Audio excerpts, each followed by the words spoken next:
അപ്പോൾ part 2 video ഇതാണേ. ഞങ്ങൾ ഉറങ്ങിയൊക്കെ എഴുന്നേറ്റ് രാവിലെ ആയപ്പോൾ ബ്രഷൊക്കെ ചെയ്ത് ഫുഡൊക്കെ കഴിച്ചിട്ട് ബീച്ചിലോട്ട് പോകാമെന്ന് വിചാരിച്ചു. അപ്പോൾ പോകുന്ന വഴിയിൽ ഇതുപോലത്തെ കുറേ പുളി മരങ്ങളൊക്കെ ഉണ്ട്.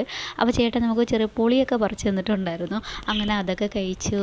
പണ്ടൊക്കെ കഴിച്ചതാണ്, പിന്നെ ഈ അടുത്തൊന്നും ഇത് കഴിച്ചിട്ടില്ല. അങ്ങനെ കഴിച്ച് ഞങ്ങൾ ഏകദേശം ആ ബീച്ചിൻ്റെ സൈഡിലോട്ട് പോയപ്പോൾ പാപ്പുവിന് ദേ ഈ മെഹന്തിയുടെ അച്ച് വെക്കണമെന്നുണ്ടായിരുന്നു. അവളെവിടെ പോയാലും ഇത് കണ്ട അപ്പോൾ അവൾക്ക് വെച്ച് കൊടുക്കണം. അങ്ങനെ അവൾക്ക് അവിടെ നിന്ന് കയ്യിൽ ഈ മെഹന്തിയൊക്കെ വെച്ച് കൊടുത്തിട്ട് ഞങ്ങൾ ആ വിവേകാനന്ദ സ്വാമിയുടെ അതിൻ്റെ അടുത്തോട്ട് പോയിട്ടുണ്ടായിരുന്നു. എനിക്ക് തോന്നുന്നു ഞങ്ങൾ പോയത് ഞായറാഴ്ച ഒരു ദിവസം എന്തോ ആണെന്ന് തോന്നുന്നു. നല്ല തിരക്കുണ്ടായിരുന്നു.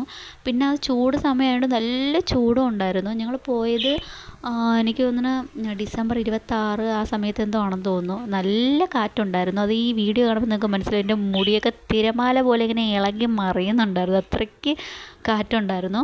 അങ്ങനെ അതിൻ്റെ ഇടയ്ക്ക് ഞങ്ങൾ തിരിച്ച് വരുമ്പോൾ അത് ഈ ഒരു ടാറ്റു സ്റ്റുഡിയോ കണ്ടിട്ടുണ്ടായിരുന്നേ. ടാറ്റു സ്റ്റുഡിയോ കണ്ടപ്പോൾ ഒരാൾക്ക് ഒന്ന് ടാറ്റു ചെയ്യണമെന്ന് ഭയങ്കര പൂതി. അങ്ങനെ ആളെ പിടിച്ച് ഞങ്ങൾ കസേരക്കളെ ഇരുത്തിയിട്ട് അങ്ങനെ പേടിപ്പിക്കുമായിരുന്നു, നല്ല വേദനയൊക്കെ എടുക്കുമെന്ന് പറഞ്ഞിട്ട്. അപ്പോൾ ചെറിയൊരു ഫ്ലവറിൻ്റെ ഒരു ഡിസൈനാണ് പറഞ്ഞു കൊടുത്തത് ചെയ്യണമെന്ന് വെച്ചിട്ട്. ഇടയ്ക്കുള്ള വീഡിയോ ഒന്നും എടുത്തില്ല, ആൾ നല്ല കരച്ചിലായിരുന്നു. അങ്ങനെ കണ്ണൊക്കെ തുടച്ചിട്ട് കൈയൊക്കെ തുടച്ച് കുറച്ച് ഫോട്ടോസൊക്കെ എടുത്ത് ഞങ്ങൾ നേരെ വീട്ടിലോട്ട് വന്നിട്ടുണ്ടായിരുന്നു. എന്നിട്ട് ഞങ്ങൾ ട്രെയിനിൻ്റെ ടൈമൊക്കെ നോക്കിയിട്ട് ഞങ്ങൾ വീട്ടിൽ നിന്ന് ഇറങ്ങിയിട്ടുണ്ടായിരുന്നു. ഞങ്ങൾ കൂടും കുടുക്കയൊക്കെ എടുത്തിട്ട് അപ്പാപ്പനെ യാത്രയൊക്കെ പറഞ്ഞിട്ട് അങ്ങനെ ഞങ്ങൾ നേരെ റെയിൽവേ സ്റ്റേഷനിലോട്ട് വന്നിട്ടുണ്ടായിരുന്നേ. അങ്ങനെ ഞങ്ങൾ കന്യാകുമാരിക്ക് വിടയൊക്കെ പറഞ്ഞ് നമ്മുടെ നാട്ടിലോട്ട് പോവുകയാണ്. അപ്പോൾ അത്രയും ഉണ്ടായിരുന്നത്.